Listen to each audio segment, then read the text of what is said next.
مرحب مرحب يا هلال أهلا أهلا كيف الحال قد غبت وإليك اشتقنا وانتهى بعدك صار وصال نعطي صبرا نأخذ أجرا والله يرانا ويسمعنا نغفر زلا نوصل أهلا لأن رمضان يجمعنا نحمده ونصلي ونسلم على رسوله الكريم اما بعد فاعوذ باللہ من الشیطان الرجیم بسم اللہ الرحمن الرحیم۔ ناظرین، آج 3 رمضان المبارک کی یہ بابرکت نشست ہے۔ آج کی اس نشست میں ہم بات کریں گے بنت رسول جگر گوشہ بطول فاطمہ الزہرا سلام اللہ علیہا کی۔ کیا بات ہے سیدہ کائنات حضرت فاطمہ الزہرا رضی اللہ تعالیٰ عنہ کی، جو بنت رسول ہیں۔ آپ رضی اللہ تعالیٰ عنہ کی ولادت بعثت نبوی سے کچھ 5 سال پہلے ہوئی۔ حضرت خدیجہ الکبریٰ رضی اللہ تعالیٰ عنہ کی آپ کی ولادت ہوئی اور آپ نے حضور نبی کریم صلی اللہ علیہ وسلم کی آغوش میں انتہائی کمال کی تربیت حاصل کی۔ آپ کی عمر مبارک 15 سال ہوئی تو آپ کی والدہ کا سایہ سیدہ خدیجہ الکبریٰ رضی اللہ تعالیٰ عنہ کا سایہ آپ سے دور ہو گیا اور آپ والدہ کی شفقت سے محروم ہوگی، اور حضور نبی کریم صلی اللہ علیہ وسلم نے کوئی کسر نہیں چھوڑی آپ کی تربیت میں۔ اور سیدہ کائنات حضرت فاطمہ الزہرا رضی اللہ تعالیٰ عنہ ہے کہ اماں خدیجہ الکبریٰ کے بعد آپ کی تربیت حضرت فاطمہ بنت امیس اور حضرت فاطمہ بنت اسد کر رہی ہیں، حضرت علی کی والدہ کر رہی ہیں۔ پھر حضرت فاطمہ الزہرا رضی اللہ تعالیٰ عنہ بڑی ہوتی ہے۔ ایک روایت کے مطابق آپ کی عمر مبارک اس وقت 15 سال تھی، 15 سال 5 ماہ، اور ایک روایت کے مطابق 19 سال کچھ ماہ کی عمر میں آپ کی شادی ہوئی، یعنی آپ کا نکاح ہوا۔ یہ بڑا عجیب پس منظر ہے کہ حضور نبی کریم صلی اللہ علیہ وسلم کی یہ پیاری بیٹی جگر گوشہ، صحابہ اکرام میں حضرت ابوبکر، حضرت عمر سوچ رہے ہیں اور حضرت علی رضی اللہ تعالیٰ عنہ سے کہہ رہے ہیں کہ علی آگے بڑھیں، آپ ہی اس لائق ہیں، آپ ہی خطبہ نکاح بھیجیں بنت رسول کے لیے۔ حضرت علی فرماتے ہیں میں کیسے بھیجوں؟ حضرت حضور نبی کریم ایک طرف تو اماں زاد چچا زاد بھائی ہیں اور دوسری طرف والد کی حیثیت رکھتے ہیں، میں نے انہی کی آغوش میں تو پرورش پائی ہے۔ لیکن بالآخر یہ پیغام حضور نبی کریم صلی اللہ علیہ وسلم تک پہنچ ہی جاتا ہے۔ آپ صلی اللہ علیہ وسلم نہ صرف اسے قبول کرتے ہیں بلکہ پسند فرماتے ہیں اور حضرت فاطمہ کا نکاح حضرت علی سے کرا دیتے ہیں۔ دنیا کی خوبصورت ترین جوڑی اگر کوئی ہے تو وہ حضرت علی اور فاطمہ کی ہے۔ نکاح بھی کتنی سادگی سے ہوتا ہے کہ حضور نبی کریم صلی اللہ علیہ وسلم علی سے رضی اللہ تعالیٰ عنہ سے کہتے ہیں علی مہر کے لیے کچھ ہے؟ حضرت علی کہتے ہیں یہ ذرہ ہے۔ آپ مہر کی اہمیت کو بھی دیکھیں کہ جو قیمتی ترین چیز، عربوں کی غیرت، اسلحہ، حضرت علی وہ لے کر بازار میں نکلتے ہیں کہ اسے بیچ کر میں نے مہر دینا ہے۔ حضرت عثمان ملتے ہیں، کہتے ہیں علی کہاں جا رہے ہو؟ کہتے ہیں ذرہ بیچنے جا رہا ہوں، فاطمہ کو مہر دینا ہے۔ حضرت عثمان آگے بڑھ کر اپنی ثقافت کا اظہار کرتے ہیں۔ کسی نے کہا شادی حیدر کی خرچہ عثمان کا، دیکھ علی سے کتنا پیار ہے ابن عفان کا۔ حضرت علی سے وہ ذرہ بھی خرید لیتے ہیں اور پیسے بھی دیتے ہیں، پھر وہ ذرہ گفٹ بھی کر دیتے ہیں۔ یوں حضرت علی المرتضیٰ بعض روایات کے مطابق 400 درہم، بعض کے مطابق 500 درہم حضرت فاطمہ الزہرا رضی اللہ تعالیٰ عنہ کو مہر ادا کرتے ہیں۔ اور حضور اپنی پیاری بیٹی کو 2 مشکیزیں، 2 چکیاں یا 1 چکی اور 1 تکیہ کھجور کی چھال کا بنا ہوا حضور نبی کریم صلی اللہ علیہ وسلم پیاری بیٹی کو دیتے ہیں کہ بیٹی یہ تمہارے گھر کا سامان ہے، یہ جہیز ہے حضرت فاطمہ کا۔ فاطمہ رخصت ہوتی ہے، حضرت اسماء بنت امیس فاطمہ الزہرا رضی اللہ تعالیٰ عنہ کو لے کر حضرت علی کے گھر جاتی ہیں۔ یوں حضرت علی رضی اللہ تعالیٰ عنہ کے نکاح میں فاطمہ آئی اور اللہ تعالیٰ نے آپ کے بطن سے آپ کو 3 بیٹے عطا کیے، حضرت حسن، حسین، محسن بچپن میں انتقال کر گئے۔ 2 بیٹیاں دی زینب اور ام کلثوم۔ اور کیا آپ نے مقام پایا کہ خود حضور نے فرمایا جبرائیل میرے پاس آئے اور مجھے سلام اللہ تعالیٰ کی طرف سے سلام کہا کہ اللہ سلام عطا کر رہا ہے آپ کو اے محمد، اور ساتھ یہ بشارت دی کہ بنت رسول فاطمہ تو زہرا جنت کی عورتوں کی سردار ہوگی، اور حسن اور حسین جنت کے جوانوں کے سردار ہوں گے۔ اور حضرت علی سے حضور نے فرمایا تھا علی تیرا گھر میرے گھر کے قریب ہوگا جنت میں۔ یہ سمجھے کہ جنت اہل بیت کے قدموں کے نیچے ہے، اللہ نے جنت اہل بیت سے جوڑ دی ہے۔ جس نے جنت جانا ہے اہل بیت سے محبت کرنا ہوگی۔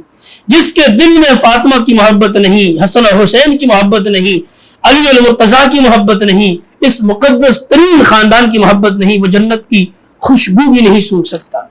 حضرت فاطمہ الزہرا دنیا کی عظیم ترین شہزادی، حضور کی بیٹی، اپنے گھر کے کام خود کرتی ہے، چکی پیستی ہے، ہاتھوں میں چھالے پڑ جاتے ہیں۔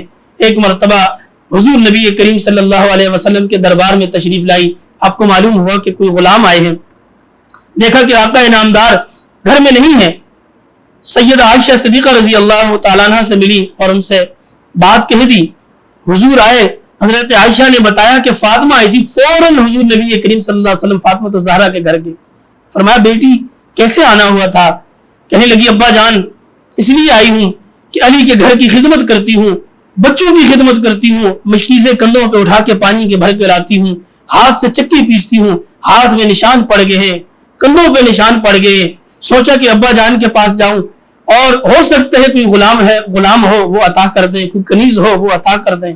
حضور نے اپنی پیاری بیٹی کو ایسا درس دیا، ایسا سبق دیا کہ یہ پوری امت کے لیے، پوری روح انسانیت کے لیے ایک بہترین سبق تھا۔ فرمایا میری بیٹی کیا میں تجھے اس سے بہتر چیز نہ دوں؟ فرمایا یا رسول اللہ اس سے بہتر اگر ملنے کو ہے تو اور کیا چاہیے فاطمہ کو؟ فرمایا فاطمہ جب تھک جاؤ کام کر کر کے گھر کے، رات کو سونے سے پہلے 33 بار سبحان اللہ، 33 بار الحمدللہ، 34 بار اللہ اکبر یہ تسبیح پڑھ لیا کرو، اللہ ساری تھکاوٹ دور کر دے گا، اور اس کے بدلے میں ایسا اجر عطا فرمائے گا کہ جو اس کی شان شان ہے۔ سیدہ کائنات اپنے پلو سے باندھ لیتی ہے اسے، اتنا پڑھتی ہے کہ اس تسبیح کا نام ہی تسبیح فاطمی پڑ جاتا ہے۔ حضور نبی کریم صلی اللہ علیہ وسلم نے ایک موقع پر فرمایا کہ فاطمہ میرے جگر کا ٹکڑا ہے۔ ایک موقع پر آپ نے فرمایا کہ فاطمہ بضعۃ منی، میرا جگر گوشہ ہے، جس نے فاطمہ سے بغض رکھا اس نے مجھ سے بغض رکھا، جس نے فاطمہ سے محبت کی اس نے مجھ سے محبت کی۔ اور حضرت عائشہ فرماتی ہے کہ فاطمہ کا مقام یہ تھا جب سیدہ الزہرا حضور نبی کریم صلی اللہ علیہ وسلم کے گھر اپنے ابا کے گھر آتی، حضور کھڑے ہو جاتے استقبال کے لیے، مرحبا میری بیٹی آ رہی ہے۔ اور جب بھی آپ کہیں سفر پہ روانہ ہوتے آخری ملاقات سیدہ فاطمہ سے ہوتی، اور جب واپس تشریف لاتے تو پہلی ملاقات پہلے استقبال کرنے والی فاطمہ الزہرا رضی اللہ تعالیٰ عنہ ہوتی۔ عظیم مقام پایا حضرت فاطمہ نے۔ حضور نبی کریم صلی اللہ علیہ وسلم نے ہر موقع پر آپ کو بشارت دی۔ آپ دیکھیں آج امت کی بیٹیوں کے لیے، آج میری بہنوں اور ماؤں کے لیے بہترین اگر آئیڈیل کردار کوئی ہے تو وہ فاطمہ الزہرا رضی اللہ تعالیٰ عنہ کا ہے۔ آج کی بیٹیوں کو چاہیے کہ وہ محمد رسول اللہ کی بیٹی کا اسوہ پڑھیں، آج کی ماؤں کو چاہیے کہ وہ حسن و حسین کی ماں کو پڑھیں، آج کی بیویوں کو چاہیے کہ وہ حیدر کرار فاتح خیبر کی بیوی سے سبق لیں۔ کیا عورت تھی، کیا خاتون تھی، کیا بیٹی تھی، کیا ماں تھی، کیا بیوی تھی کہ جس نے اپنی زندگی میں دنیا کے دونوں جہانوں کے سردار کی بیٹی ہونے کے باوجود اپنی زندگی مشقتوں سے تکلیفوں میں گزاری۔ شعب ابن ابی طالب کی گھاٹی میں فاطمہ بھی تھی، ہجرت میں فاطمہ الزہرا رضی اللہ تعالیٰ عنہ بھی تھی، ہر غزوے میں بہادری کے ساتھ کھڑی ہو کر آپ کے سامنے ہوتی۔ غزوہ احد کے موقع پر جب حضور نبی کریم صلی اللہ علیہ وسلم کے دندان مبارک شہید ہوئے، روتی ہوئی حضرت فاطمہ آپ کے پاس آئی اور آپ کے جسم اطہر سے آپ کا مبارک خون صاف کرنے لگے۔ ایک موقع پر حضرت زید فرماتے ہیں، اسامہ بن زید رضی اللہ تعالیٰ عنہ فرماتے ہیں کہ حرم کعبہ میں حضور نبی کریم صلی اللہ علیہ وسلم نماز ادا کر رہے تھے، ابو جہل بھی بیٹھا ہوا تھا اور بھی بڑے بڑے جہالت کے علمبردار بیٹھے ہوئے تھے۔ انہوں نے مشورہ کیا کہ جیسے ہی حضور سجدے میں جائیں گے تو ہم جو یہاں ابھی اونٹ ذبح ہوا ہے اس اونٹ کی اوجری لا کر حضور نبی کریم کے کندھوں پہ رکھ دیں گے، معاذ اللہ۔ انہوں نے ایسا ہی کیا کہ حضور کے کندھوں پر لا کر اوجری رکھ دی، آپ کی پشت پر۔ آپ اوجری کے وزن کی وجہ سے آپ سر نہ اٹھا سکے. حضرت فاطمہ نے دیکھا وہ پاک کردار والی خاتون جب دوڑتی ہوئی آئی اور روتی ہوئی آئی, ایک روب طاری ہو گیا تمام دشمنان اسلام پر, وہ ہٹ گئے اور آپ نے اپنے ہاتھوں سے حضور نبی کریم صلی اللہ علیہ وسلم کے جسم اطہر سے اس اوجری کو ہٹایا, اپنے ابا جان کے پاس کھڑی ہوگی. اور ایک موقع پر حضور گزر رہے تھے, ایک گھر کے سامنے سے ایک خبیث ملعون نے ایک گندگی اوپر سے پھینکی, آپ کے سر مبارک پر لگی اور آپ کے بال جو ہے اس سے آلودہ ہو گئے. حضرت فاطمہ سلام اللہ علیہ نے دیکھا, رونے لگی, کہنے لگی ابا جان کیا ہو گیا ہے ان لوگوں کو, آپ انہیں خیر کی طرف بلا رہے ہیں, انہیں نیکی کی طرف بلا رہے ہیں, کامیابی کی طرف بلا رہے ہیں, اور یہ لوگ ہیں کہ آپ کو ایذائیں پہنچا رہے ہیں, تکلیفیں پہنچا رہے ہیں, مصیبتیں پہنچا رہے ہیں. حضور نے فرمایا بیٹی رونے سے کام نہیں چلے گا, اپنے آنسوؤں کو صاف کرو, میرے جگر کے ٹکڑے اس بات کو اپنے دل میں اور اپنے ذہن میں بٹھا لو, تیرے باپ محمد عربی کا جو دین ہے یہ ہر کچے اور پکے مکان تک پہنچ کر رہے گا, کوئی قبول کرے یا نہ کرے یہ پہنچے گا, اور لیظہرہ علی الدین کلی, ہر دین پر یہ غالب ہو کر رہے گا. فاطمہ الزہرا رضی اللہ تعالیٰ عنہ کا کردار اتنا بڑا ہے, اتنا بلند و بالا ہے, اس ماں کے کردار کو کس طرح سے بیان کیا جائے, کس طرح اس کی عظمتوں کو اجاگر کیا جائے, کس طرح سے اس کی پاکیزگی کا اظہار کیا جائے کہ حضور نبی کریم صلی اللہ علیہ وسلم کی یہ پیاری بیٹی جب تک حضور حیات ہیں آپ کے ہر وقت ساتھ, کبھی آگے کبھی پیچھے, کبھی ادھر کبھی ادھر نظر آئی. جب حضور نبی کریم صلی اللہ علیہ وسلم کی رحلت کا وقت آیا تو آپ سے ملنے حضرت فاطمہ آئی. حضور نبی کریم نے ایک سرگوشی کی, پہلے حضرت فاطمہ آپ دیدہ ہوگی, آنکھوں میں آنسو امنڈ آئے. حضرت عائشہ فرماتی ہیں تھوڑی ہی دیر بعد میں نے دیکھا کہ فاطمہ الزہرا کے چہرے پر خوشی کے آثار تھے, مسکراہٹ جو ہے بکھیر رہی تھی فاطمہ. میں نے بعد میں یہ راز پوچھا فاطمہ الزہرا رضی اللہ تعالیٰ عنہ سے, فاطمہ کیا راز تھا؟ کہنے لگی حضور نبی کریم صلی اللہ علیہ وسلم نے فرمایا فاطمہ میں جانے والا ہوں. یہ بات سن کر جو فطری تقاضا ہے باپ کی جدائی کو برداشت نہ کر سکی, آنکھوں میں آنسو آ گئے, اور حضور نے میری آنکھوں میں آنسو دیکھ کر کہا فاطمہ میرے جانے کے بعد مجھ سے سب سے پہلے تم ہی آ کر ملو گی. یہ بات سننا تھی کہ ایک دم سے میرے چہرے پر خوشی کے آثار نمایاں ہو گئے کہ میں اپنے آ کر حضور نبی کریم صلی اللہ علیہ وسلم کے رحلت کے بعد صرف 6 مہینے آپ حیات رہی. 6 مہینے کے بعد جب آپ بیمار ہوگی تو حضرت اسماء بنت امیس جو حضرت ابوبکر صدیق رضی اللہ تعالیٰ عنہ کی اہلیہ ہیں, حضرت ابوبکر کی وفات کے بعد حضرت علی سے ان کا نکاح ہوا. حضرت ابوبکر نے ان کو بھیجا ان کی بیمار پرسی کے لیے, آپ ان کی بیمار پرسی کے لیے تمیرداری کرتی رہی, باقاعدہ آخری وقت تک حضرت فاطمہ کے گھر میں رہی. اور حضرت فاطمہ الزہرا رضی اللہ تعالیٰ عنہ کا وصال ایک روایت جمادی الثانی کی بھی ہے, لیکن 3 رمضان المبارک کو آپ اس دنیا سے پردہ فرما گئی مغرب کے بعد, اور آپ کی وصیت کے مطابق فوراً آپ کا جنازہ ہوا, یعنی عشاء کے بعد. آپ کو غسل حضرت اسماء بنت امیس نے دیا, حضرت علی نے معاونت کی, اور آپ رضی اللہ تعالیٰ عنہ کا جنازہ حضرت علی المرتضیٰ رضی اللہ تعالیٰ عنہ نے پڑھایا. بعض روایت کے مطابق حضرت عباس یا حضرت ابوبکر صدیق نے پڑھایا, لیکن راجح قول یہی ہے کہ حضرت علی المرتضیٰ نے آپ کا جنازہ پڑھایا. رات کے اندھیرے میں بنت رسول کو قبرستان لے جایا گیا جنت البقیع میں. آپ کی وصیت یہ تھی کہ جب میرا انتقال ہو جائے مجھے رات کے اندھیرے میں قبرستان لے جایا جائے.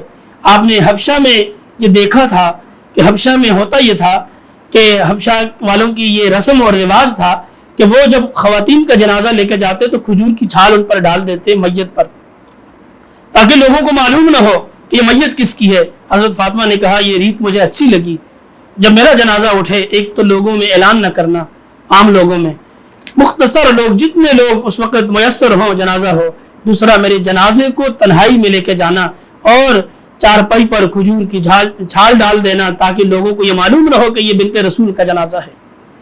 اور آپ کا جنازہ ہوا, آپ رضی اللہ تعالیٰ عنہ اس دنیا سے تشریف لے گی. آپ جب تک موجود رہی, آپ کی موجودگی میں حضرت علی نے کوئی شادی نہیں کی. آپ کے جانے کے بعد حضرت علی نے دیگر نکاح کیے, لیکن آپ ایسے کردار چھوڑ کر گئی کہ آپ خود خاتون جنت کی عورتوں کی سردار, اور آپ کے شوہر حضور نبی کریم صلی اللہ علیہ وسلم کے دین متین کی بقا کے لیے شہید ہو گئے، اور آپ کے فرزند حضرت حسن اور حسین حضور اپنے نانا کے دین پر قربان ہو گئے۔ یہ آپ کی بہترین تربیت ہی تھی، اس کی تربیت یہی کا نتیجہ تھا کہ آپ کے پیارے بیٹے کربلا میں اپنی جان دے کر دین اسلام کو بچا گئے۔ دین زندہ ہوتا ہے ہر کربلا کے بعد۔ اللہ رب العالمین بنت رسول سیدہ کائنات حضرت فاطمہ الزہرا سلام اللہ علیہا کے اس کردار کو، اس اسوہ کو ہماری بہنوں، بیٹیوں اور آج کی عورتوں کو اپنانے کی توفیق عطا فرمائے۔ وآخر دعوانا ان الحمدللہ۔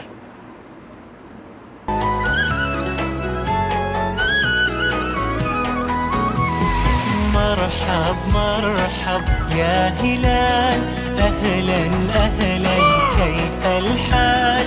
قد غبت وإليك اشتقنا، وانتهى بعدك صار وصال. نعطي صبرا نأخذ أجرا، والله يرانا ويسمعنا. نغفر زلا نوصل أهلا، لأن رمضان يجمعنا.